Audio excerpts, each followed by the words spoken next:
Comme tous les jeudis, c'est Plateau Repas. Et Plateau Repas, c'est Sandra. Bonjour. Bonjour Emmanuel. Sandra Ferreira, notre diététicienne nutritionniste. Alors, on parle constamment de manger équilibré, les fruits, les légumes, le poisson, qui sont, on se le disait la semaine dernière, des aliments qui peuvent coûter un petit peu cher. Et vous nous avez dit, mais non, enfin, mais non. Mais oui, ça coûte cher. Mais on peut manger sainement et équilibré, même avec des petits budgets. Et effectivement, Emmanuel, chose promise, chose due, je reviens aujourd'hui pour une chronique où je vais vous apprendre à manger équilibré, sainement, mais pour des petits budgets, parce que c'est vrai qu'à tort, on pense que manger sainement, ça coûte cher, mais il existe des petites alternatives. On ne le dit pas pour rien quand même, il y a des statistiques. Alors, niveau statistique, il est important de rappeler qu'un enfant sur 5, tout de même, vit sous le seuil de pauvreté en France, ce qui fait 3 millions d'enfants en situation de pauvreté.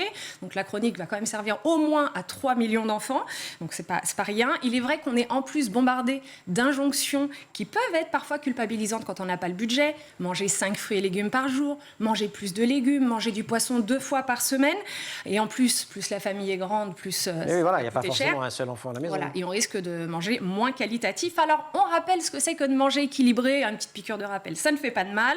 Selon les recommandations du PNNS, le Programme National Nutrition Santé, pour un enfant... Votre Bible, disons les mots. Ma Bible, effectivement. Truc, PNNS. Torah, le texte saint, les écritures saintes. Exactement. Il faut 5 fruits et légumes par jour, voilà, encore une fois, chez l'enfant. Des féculents à chaque repas, selon l'appétit. 4 produits laitiers par jour, donc du lait, du yaourt, du fromage. Une portion de viande, de poisson ou de produits de la pêche, avec, pour ce dernier, la recommandation de manger 2 fois par semaine et de l'eau à volonté. Alors, comment on fait concrètement pour les petits budgets ? Eh bien, on va penser tout simplement à cuisiner maison. Ça paraît très simple. Finalement, ça n'est pas tant que ça dans la pratique. On est pressé, on a notre vie, on va recourir à des plats industriels, des plats préparés, qui, eux, malheureusement, sont riches en graisse, riches en sucre, riches en sel, en additifs, souvent très riches en féculents en plus. Pas forcément ce qu'on recherche le plus. Et au final, même s'il en existe des plats préparés convenables, ça coûte vraiment cher. Et puisqu'on parle de budget aujourd'hui, par exemple, j'ai trouvé un plat préparé, un plat très simple, coquillettes, sauce bolognaise. La barquette coûte 2,59 €, la barquette de 300 grammes rapportée au kilo, 8,63 €, avec très peu de matière finalement, pour donner quelques chiffres, 9% de viande, 24% de sauce tomate, 17% de pâte, le reste ce sont des additifs, comme du sucre d'ailleurs. C'est à peu près le même prix de... Enfin, on a pareil sur d'autres enseignes que celles qu'on vient de voir. Oui, voilà, là, c'était une enseigne prise au hasard, mais c'est à peu près ce qu'on a sur toutes les enseignes. Chez exactement, Monoprix, etc. Voilà, Okay. Exactement. Et je me suis amusée à calculer pour vous, en cuisinant soi-même le même repas, dans les mêmes quantités, j'ai vraiment pris tout précisément de la même manière, ça reviendrait, la barquette, à combien d'après vous ? Je ne sais pas, 2 €. 2 €, vous diriez combien ? 3. 60 centimes seulement. Wow. 60 centimes si vous l'aviez vous-même fait maison, sans parler du goût qui est meilleur et du fait que vous savez exactement ce que vous y mettez. Vous pouvez en plus en faire à l'avance, congeler des portions, ce qu'on appelle le batch cooking. Je crois que les œufs aussi, on peut utiliser ça pour bien manger, non ? Ça coûte pas très cher, les œufs. Mais oui, on pense rarement à ça, ou on y pense parfois, mais déculpabiliser les œufs, c'est pas mauvais pour la santé, contrairement à ce qu'on pensait. En cas d'hypercholestérolémie, on hurlait, mais il n'y a aucun souci. Si vous avez des problèmes de cholestérol, vous pouvez manger des œufs. Oh. Tout le monde aime les œufs. Vous avez quelque chose à nous avouer, Emmanuel ? Non, mais j'adore vous écouter.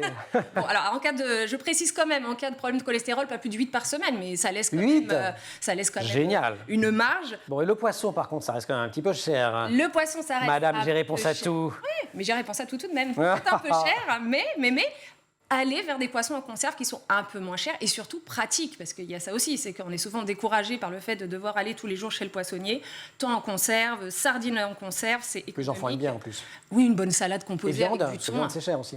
Alors, viande, c'est cher, surtout si on va sur le veau. Le porc, n'en ayez pas peur, il y a des morceaux très maigres. Si vous allez dans le rôti, dans le filet ou un filet mignon, on est très maigre. Et puis les légumes ? Les fameux légumes qui coûtent cher, mais et pas les prix tant augmentent que en ce moment. Ça, effectivement.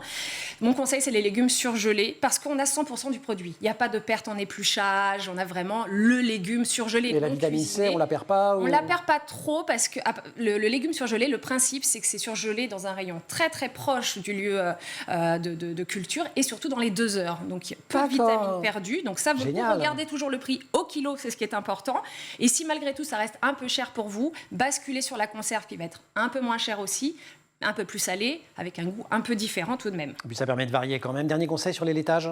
Alors les laitages, conseil budget et santé, sachez qu'un yaourt qui sera déjà aromatisé aux fruits coûte 2 fois plus cher. Donc prenez un yaourt nature, un fromage blanc nature et vous rajoutez un petit peu de miel, un peu de confiture ou rien du tout d'ailleurs. Génial. Comme ça. Sandra, Donc, merci beaucoup. Promesse tenue, on va tout faire pareil. Merci beaucoup aussi Maxime Michel de nous avoir rendu visite aujourd'hui. On insiste sur le fait qu'on vous a invité parce que vous êtes directeur d'école primaire. Si vous réussissez votre mesure de prévention, finalement au collège, où là les violences culminent, elles vont diminuer. Oui, c'est ça. Je pense que ce qui est important, c'est d'agir dès l'enfance. Voilà. Et c'est vrai que l'adolescence... Et ça évite de faire remonter le problème. L'adolescence est un monde compliqué. Et plus on les outille, mieux ce sera. Mieux vaut prévenir que guérir. C'est un petit peu, vous partagez le même genre de philosophie de la vie finalement. Je rappelle aussi, puisque c'est la journée nationale de lutte contre le harcèlement scolaire, le numéro, quand on se fait harceler ou quand on est témoin de harcèlement, le 3018, il y a aussi une appli.